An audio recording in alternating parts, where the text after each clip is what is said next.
حضرت حسن بصری رضی اللہ تعالیٰ عنہ فرماتے ہیں اپنی توبہ کا واقعہ، فرماتے ہیں کہ میں امیر کبیر شخص تھا اور بصرہ کے بازاروں کے اندر دکھی پریشان لوگوں کی مدد کے لیے بھی نکلتا تھا۔ ایک دن میں بازار میں جا رہا تھا کہ ایک خاتون مجھ کو نظر آئی، اتنی خوبصورت جیسے چاند کا ٹکڑا ہو۔ میں نے مسلسل اس کی طرف دیکھنا شروع کر دیا۔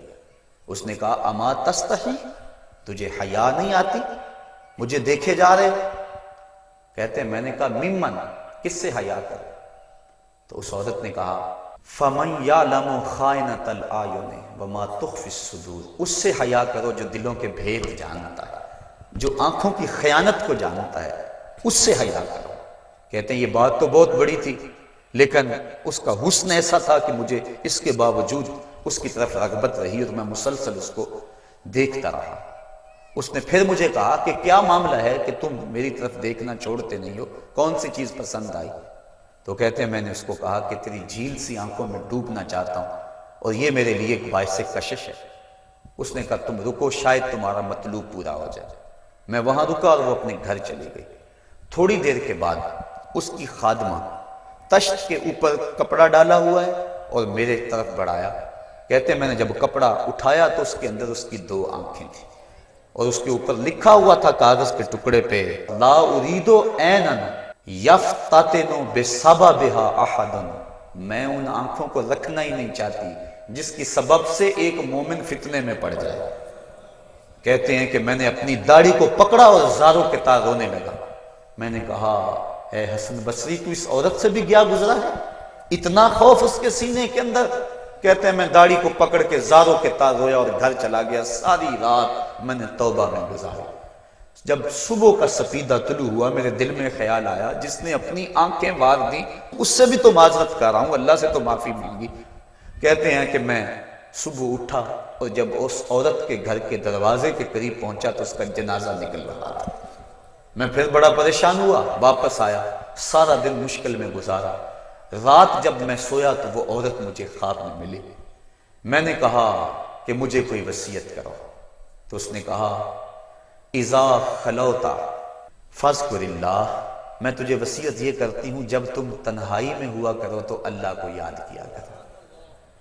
وَإِذَا أَصْبَحْتَ وَأَمْسَيْتَ فَاسْتَغْفِرِ اللَّهَ وَتُبْ إِلَيْهِ، اور جب تم صبح کرو یا شام کرو تم استغفار پڑھا کرو اور اللہ سے توبہ کیا کرو۔ حضرت حسن بصری فرماتے ہیں کہ اس عورت کا یہ عمل مجھے توبہ کے راستے پہ ڈال لیا، پھر وہ حسن بصری زمانے کے امام اور مقتدا بنے۔ تو انسان جب عبرت حاصل کرنے پہ آتا ہے تو ایسے اسباب اس کے لیے مہیا ہو جاتے ہیں، توبہ کرنے میں دیر نہیں کرنی چاہیے۔ بعض بات بندہ سوچتا ہے کہ ابھی میرے بڑے کام پڑے ہوئے ہیں، جب میں بوڑھا ہوں گا میں ریٹائرمنٹ لے لوں، میں بچوں کی شادیاں کر لوں، بس پھر فراغت ہو جائے گی، بچے کاروبار سنبھال لیں گے، پھر میں ہوں گا، مسجد ہوگی۔ یہ ایسا بندہ کہہ رہا ہے جس کی ملک ایک سانس بھی نہیں ہے، جو ایک سانس کا بھی مختار نہیں ہے، اور ایسے بات کر رہا ہے جس طرح سب کچھ اس کے قبضے میں ہو۔ تو توبہ کے اندر تاخیر نہیں کرنی چاہیے۔ بنی اسرائیل کے اس شخص کا واقعہ آپ کو پہلے بھی شاید میں نے کسی مجلس کے اندر عرض کیا تھا کہ جس کو طول عمل نے برباد کر دیا، اس کی نیکیوں کی وجہ سے اس کو خبر پہنچی کہ اس کی عمر 1000 سال ہے، تو اس نے کہا جب میری عمر اتنی لمبی ہے تو پھر میں عبادت کی بھٹی کے اندر کیوں جلتا رہوں؟ میں 900 سال گناہ کر لیتا ہوں اور 100 سال قبل توبہ کر لوں گا اور گناہوں کی معافی چاہوں گا۔ 900 سال گناہ کرتا رہا، 100 سال جب باقی رہا خیال آیا، پھر سوچا ابھی بڑا وقت پڑا ہوا ہے، میں 90 سال مزید گناہ کر لیتا ہوں، 10 سال قبل میں جو ہے وہ توبہ کر لوں گا۔ 10 سال رہ گئے، پھر خیال آیا 9 سال گناہ کر لیتا ہوں، 1 سال قبل توبہ کر لوں گا۔ جب 1 سال رہ گیا پھر توبہ کی سوچ آئی تو کہنے لگا 12 ماہ ہوتے ہیں سال کے، میں 11 ماہ تک گناہ کر لیتا ہوں، 1 ماہ قبل میں توبہ کر لوں گا۔ پھر 1 ماہ بھی گزرا، ہفتے تک بات پہنچی، حتیٰ کہ 1 دن رہ گیا، اور پھر وہ کہتا تھا بھی فلاں فلاں گناہ میرا رہتا ہے وہ میں کر لوں۔ ایسی لت پڑ گئی تھی گناہ کہ بنی اسرائیل کا وہ شخص کہ جو اس انتظار میں تھا کہ بس یہ گناہ کر لوں اور یہ گناہ کر لوں پھر توبہ کر لوں گا، اچانک موت آئی اور موت نے اس کو دبوچ لیا اور وہ توبہ کے بغیر مر گیا۔ تو طول عمل، لمبی امید کہ ابھی وقت میرا بڑا پڑا ہوا ہے، پہلے تو پتہ ہی نہیں ہے کہ وقت موجود بھی ہے یا کہ نہیں، اگلی سانس آئے گی یا کہ نہیں، دوسری بات جو کیفیت اب ہے پتہ نہیں آگے ہو یا نہ ہو۔ شیطان کو جتنی مہلت دو گے، جتنی بیماری گھر کر جائے گی، اس قدر ہی اس کا ختم ہونا مشکل ہے۔ اس لیے جب گناہ کرے تو فوراً توبہ کر لے، گناہ مٹ جاتا ہے۔ اور اگر انسان کہتا ہے کہ نہیں یہ کر لوں پھر توبہ کروں گا، تو توبہ کو مؤخر کرنا انسان کو گناہ پر دلیر بنا دیتا ہے۔ اور ایک حدیث میں آتا ہے جب انسان گناہ کرتا ہے تو اس کے دل پر ایک سیاہ نقطہ پڑتا ہے، اگر وہ توبہ کر لے تو وہ مٹ جاتا ہے، دل شفاف ہو جاتا ہے۔ لیکن اگر وہ توبہ نہ کرے پھر دوبارہ گناہ کرے تو دل پر ایک اور سیاہ نقطہ پڑ جاتا ہے، پھر وہ گناہ کرتا رہتا ہے اور دل کے اوپر سیاہی پھیلتی رہتی ہے، حتیٰ کہ ایک دن آتا ہے کہ پورا دل اس سیاہی کی لپیٹ میں آ جاتا ہے۔ اور جب پورا دل سیاہ ہو جائے پھر گناہ کر کے بھی اس کو ندامت اور شرمندگی نہیں ہوتی۔ مومن تو جب گناہ کر بیٹھتا ہے تو محسوس کرتا ہے جس طرح پہاڑ کے نیچے آ گیا، ابھی گر جائے گا اور مجھے کچل دے گا۔ اور منافق یہ سمجھتا ہے گناہ کرنے کے بعد کہ بدن پہ مکھی بیٹھی تھی، ہلکے سے اشارے سے میں نے اس کو اڑا دیا، وہ مکھی کے بیٹھنے جیسی کیفیت کا احساس کرتا ہے منافق۔ تو جب دل سیاہ ہو جائے تو بندہ گناہ پہ گناہ کرتا ہے، زندگی گناہوں سے لتڑی ہوئی گزرتی ہے لیکن توفیق توبہ نہیں ملتی۔ صاحبو، زندگی بیت رہی ہے، ایک ایک لمحہ کٹ رہا ہے، ہم لمحہ لمحہ موت کے قریب ہو رہے ہیں۔ ہم سمجھتے ہیں ہم بڑے ہو رہے ہیں لیکن نہیں، ہم چھوٹے ہو رہے ہیں۔ جب گنتی الٹی شروع ہو جائے کام جلدی زیرو تک پہنچ جاتا ہے، سانسوں کی الٹی گنتی شروع ہے اور ہم لمحہ لمحہ قریب ہو رہے ہیں۔ رمضان کا موسم ہے، جمعۃ المبارک کا یوم سعید ہے، سہانی گھڑیاں ہیں، امٹتی ہوئی رحمتوں کی برسات ہے۔ فرمایا حدیث میں کہ ایک ساتھ جمعۃ المبارک میں ایسی ہوتی ہے جس میں جو دعا مانگو اللہ اسے قبول فرما لیتا ہے۔ اور حضرت عبداللہ ابن مسعود رضی اللہ تعالی عنہ فرماتے ہیں کہ جس نے وضو کیا اور اچھا وضو کیا اور اس کے بعد 2 رکعت نوافل ادا کیے اور اس کے بعد دعا استغفر اللہ العظیم الذی لا الہ الا هو الحی القیوم واتوب الیہ، کہتے جس نے اس دعا کو پھر پڑھ لیا، اگر اس کے گناہ ہیں وہ سمندر کی جھاگ کے برابر بھی ہو اللہ سارے معاف فرمائے۔ مالک تو گناہوں کو معاف کرنے والا ہے، ہم ہی جہنم میں چھلانگے لگا رہے ہیں لیکن وہ تو کہتا ہے آجو میری رحمت کے دروازے کھلے ہوئے ہیں، اسیاں سے کبھی ہم نے کنارہ نہ کیا، تو نے بھی مگر دل آزردہ ہمارا نہ کیا، ہم نے تو جہنم کی بہت تدبیر کی، تیری رحمت نے لے کر گوارا نہ کیا۔ اس کی رحمتیں بندے کو آوازیں دے رہی ہیں، یا ایھا الانسان ما غرک بربک الکریم، اے انسان تجھے کریم رب کے دروازے سے کس نے ہٹا دیا؟ الذی خلقک فسواک فعدلک فی ای صورت ما شاء رکبک، جس نے تجھے پیدا کیا، جس نے تجھے تخلیق کیا، تجھے حسن اور جوانی دی، تیرے اعضاء کو توازن اور اعتدال دیا۔ ذرا دیکھ تو صحیح، ماضی کو جھانک کر کے تو دیکھ، تیرے ہاتھ تھے پکڑنے کا سلیقہ نہیں تھا، تیری ٹانگیں تھی چلنے کا طریقہ نہیں تھا، تیری زبان تھی بولنے کا اسلوب تجھے نہیں آتا تھا، تو دودھ بھی مانگنا ہوتا تو روتا تھا، ہم نے تیری ماں کے سینے میں تیرے لیے پیار ڈال دیا۔ اگر ماں کے سینے میں پیار نہ ڈالتے بتا تو بچہ تیری گندگی سے لتھڑ جاتا تھا، ماں صاف کرتی تھی، اگر ماں کے سینے میں یہ پیار نہ ہوتا تجھے کیڑے پڑ جاتے۔ آج تیری چھاتی میں زور ہے، آج ہاتھیوں کو تو بٹھا لیتا ہے، آج شیروں کو تو نچا لیتا ہے، زمانہ تیرا باج گزار ہے، آج تو منسٹر ہے، آج تو مولوی ہے، آج تو مفتی ہے، آج تیرے نام کی دہائی ہے، آج تو عہدہ قضا پہ فائز المرام ہے، آج تو عہدہ صدارت پہ فائز المرام ہے، آج تو ناظم ہے، آج دولت کی ریل پیل تیرے گھر میں ہے، آج تیری فوجیں تیرے پشت پہ ہیں، آج کوئی تجھے پوچھنے والا نہیں، لیکن ذرا پلٹ کے دیکھ کہ ماضی میں تو تھا کیا۔ اچھا پیچھے نہیں پلٹ کے دیکھنا تو ذرا آگے پلٹ کے دیکھ لے، پھر دوبارہ ہو وہی حالت، ڈنڈے کو پکڑ پکڑ کے چلے گا، پھر ڈنڈا بھی جواب دے گا، چارپائی سے لگ گیا، فالج ہو گیا، گھر والوں نے 4 دن تو بڑی خدمت کی، آخر انہوں نے بھی کام پہ جانا ہے، پھر بیویوں کے سپرد کر کے چلے گئے، کتنی دیر خدمت ہوگی، اب سارے تنگ آ گئے، آہستہ آہستہ منہ سے یہ دعائیں نکلنے لگی، اللہ بابے کو پردہ دے دے تو ٹھیک ہے، بتا ہم تجھے پردہ نہ دیتے تو کیا کرتا، ہم نے زندگی دی یہ بھی ہمارا احسان، اب تو اس حالت میں ہے کہ تیرا دھڑ مارا گیا، چارپائی پہ لگ گیا، بولو براز اوپر، مصیبت بن گئی، گھر والے بھی تنگ، تجھے اندر سے نکال کر برآمدے میں رکھ دیا کہ بابا کھانستا ہے، بچے ڈسٹرب ہوتے ہیں، جراثیم پھیلتے ہیں، اب تجھے باہر رکھ دیا گیا، تو اپنے آپ سے تنگ آ گیا۔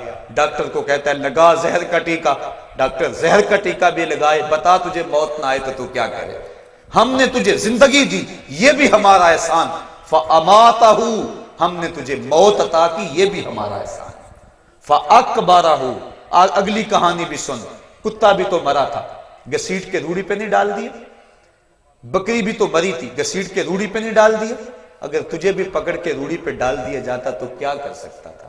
لیکن ہم نے کہا نہیں نہیں، یہ میرا شاہکار ہے، اس کو غسل دو، بیری کے پتے بھی ڈال لو، صفائی ستھرائی خوب ہو جائے، چٹے لباس کا کفن دو، سند سند پہ خوشبو ملو، اب سارے تجھے دیکھنے آ رہے ہیں تو دولہا بنا ہے، تیرا منہ دیکھنے سارے آ رہے ہیں، ساری بستی امڈی آ رہی ہے تجھے دیکھنے کے لیے۔ پھر تیری چار پائی اٹھی، چار بندوں نے اٹھایا، کندھا بدل بدل کے چلتے ہیں، ہر ایک کی خواہش ہے کہ میں کندھا دے لوں۔ پھر میں نے کہا تیز نہ چلنا، میرے شاہکار کو کہیں جھٹکا نہ لگے۔ پھر تیرا اعزاز اور تیرا پروٹوکول کہ امام کعبہ بھی ہو تو وہ پیچھے اور تجھے آگے رکھا گیا۔ انسان ذرا غور تو کر، تو کس چیز پہ نازا ہے اور بھول گیا اس رب کو؟ آجا، اس کی رحمت کی باہیں کھلی ہوئی، وہ بلا رہا ہے تجھ کو، آجا پلٹ کے آجا، آنا تو تو نے ہے ہی، کل جو کفن میں منہ چھپا چھپا کے آتا پھرے گا، آج کھلے منہ آجا، اس کی رحمتیں آواز دے رہی ہیں، یا ایھا الانسان ما غرک بربک الکریم۔ صاحبو، جوانی کی توبہ بہت بڑی دولت ہے، جو جوان ہیں وہ جوانی کے ایک ایک لمحے کو غنیمت سمجھیں۔ وہ جوان جس کی جوانی اللہ کی عبادت میں گزری، حضور فرماتے ہیں کل قیامت میں جب کوئی سایہ نہیں ہوگا، اللہ اسے اپنے عرش کا ٹھنڈا سایہ نصیب فرمائے گا۔ اور بڑھاپے کے اندر بھی توبہ بڑی دولت ہے، گو جوانی کی فضیلت زیادہ ہے لیکن بڑھاپے کے اندر بھی توبہ نصیب ہو جائے تو یہ بھی بہت بڑا اعزاز ہے، ورنہ ہوتا یہ ہے کہ قبر میں ٹانگیں ہوتی ہیں اور گناہ پہ گناہ کیا جا رہا ہے۔ وہ کیا کہا تھا میاں محمد بخش عارف کھڑی رومی کشمیر نے کہ ہڈیاں کمبن گوڈے کھڑکن تے اڑ گیا لک تیرا، اجے بھی بدیوں باز نہ آیا، جیو مرد دلیرا۔ ہے انسان کدھر بھٹک رہا ہے، مالک تجھے آوازیں دے رہا ہے۔ کبھی بھاگے ہوئے کو بھی یوں آوازیں دی جاتی ہیں، کبھی در چھوڑ کے بھاگنے والوں کو بھی یوں بلایا جاتا ہے، لیکن کہتا ہے توبو اللہ، آ جاؤ، میری رحمت کے دروازے کھلے ہوئے ہیں، ابھی مغرب سے سورج طلوع نہیں ہوا، میرے بندے جب تو توبہ کا ہاتھ پھیلائے گا میں تیرے گناہ جو ہیں وہ فرشتوں کے خیالوں سے بھی مٹا دوں گا، نامہ اعمال سے بھی مٹا دوں گا، جو زمین گواہ بنی ہے وہ بھی گواہی دینا بھول جائے گی، تیرے اعضاء بھی بھول جائیں گے، گناہ تجھے بھی یاد نہیں رہیں گے اور ان چار گواہوں کو یاد نہیں رہیں گے۔ کل قیامت کے دن جب رب کے حضور ملے گا تو کوئی گواہ تیرے گناہوں کا موجود نہیں ہوگا۔ آ تو صحیح، جھولی پھیلا تو صحیح، ہم تو مائل بکرم ہیں کوئی سائل ہی نہیں، ہم تو مائل بکرم ہیں کوئی سائل ہی نہیں، راہ دکھلائیں کسے کوئی رہ روے منزل ہی نہیں۔ آؤ، توبہ کا دروازہ کھلا ہے، اس کی رحمتوں کا دروازہ واہ ہے، اس کی کرم نوازیاں تمہیں آواز دے رہی ہیں، جھجک آتی ہے اس کے در پہ آتے ہوئے، چلو میرے نبی کا وسیلہ لے کر آ جاؤ۔ وَلَوْ أَنَّهُمْ إِذْ ظَلَمُوا أَنفُسَهُمْ جَاءُوكَ، اگر تم گناہ کر بیٹھے ہو، اپنی جانوں پہ ظلم کر بیٹھے ہو، آؤ تمہیں توبہ کا ایک اور راستہ دکھاؤں، آسان راستہ، کہ تم میرے نبی کی چوکھٹ پہ آؤ اور یہاں آ کے معافی مانگو، پھر میرا نبی تمہارے لیے ہاتھ اٹھا دے۔ تم تو معافی مانگنے آئے تھے، لَوَجَدُ اللَّهَ تَوَّابًا رَحِيمًا، توبہ تو ملنی ہی ملنی ہے، نبی کو ساتھ لے آئے ہو، میں رحمت بھی فرما دوں گا، اضافی رحمت اپنی جانب سے فرماؤں گا، آؤ تو صحیح میری چوکھٹ پہ۔ اللہ کے محبوب کی چوکھٹ پہ صحابہ آیا کرتے تھے اور محبوب کے جب ہاتھ اٹھتے تو پھر دعائیں قبول ہوتی، توبہ کے دروازے کھل جاتے اور اللہ کی رحمتیں برستی۔ ابو لبابہ کی توبہ کا واقعہ کتب حدیث کے اندر موجود ہے اور دیگر صحابہ کی توبہ کے واقعات موجود ہیں۔ حضور کے انتقال کے بعد حضور کی قبر پہ چلے جاؤ، امام عطابی کہتے ہیں کہ میں حضور کے روضے پہ بیٹھا تھا، ایک دیہاتی آیا اور حضور کے روضے پہ کھڑا ہو کے کہنے لگا حضور میں گناہوں کی بخشش کے لیے آیا ہوں اور بغیر مغفرت کے تو نہیں جاؤں گا۔ کہتے ہیں وہ اس قدر فریاد کرتا رہا، روتا رہا کہ مجھے اس کی حالت پہ ترس آ رہا تھا۔ جب وہ چلا گیا میری آنکھ لگ گئی، آنکھ لگی تو خواب میں حضور کی زیارت نصیب ہوئی اور آقا کریم نے فرمایا قم یا عتبی، عتبی اٹھو اور اس عرابی کو تلاش کرو، اور جب مل جائے تو میری طرف سے جنت کی بشارت دے دو۔ اور صاحب مدارک نے ایک روایت لکھی ہے کہ ایک شخص حضور کے روضے پہ آیا اور حضور کے مبارک روضہ کی مٹی کو، تربت نور کو اپنے سر میں ڈال رہا ہے اور کہتا ہے میں تو گناہوں کی بخشش کے لیے آیا ہوں۔ یہ حضور کے انتقال سے 3 دن کے بعد کا واقعہ ہے۔ وہ کہتا ہے میں تو مغفرت کے بغیر جانا ہی نہیں ہے۔ وہ تو چلا گیا لیکن یہ جم کے بیٹھ گیا، غنی کے در پہ ڈیرے جما دیے، کہا میں تو نہیں جاؤں گا جب تک میری مغفرت نہ ہو۔ فنودی من القبر انہ قد غفر لک، صاحب مدارک لکھتے ہیں گنبد خضرا سے آواز آئی جا تیرے گناہوں کو معاف کر دیا گیا، مجرم ہو تو منہ اشکوں سے دھوتے چلے آؤ، آؤ در تواب پہ روتے چلے آؤ۔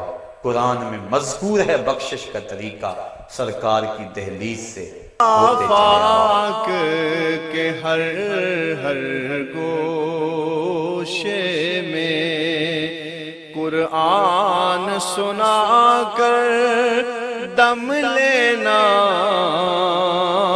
اب رکنا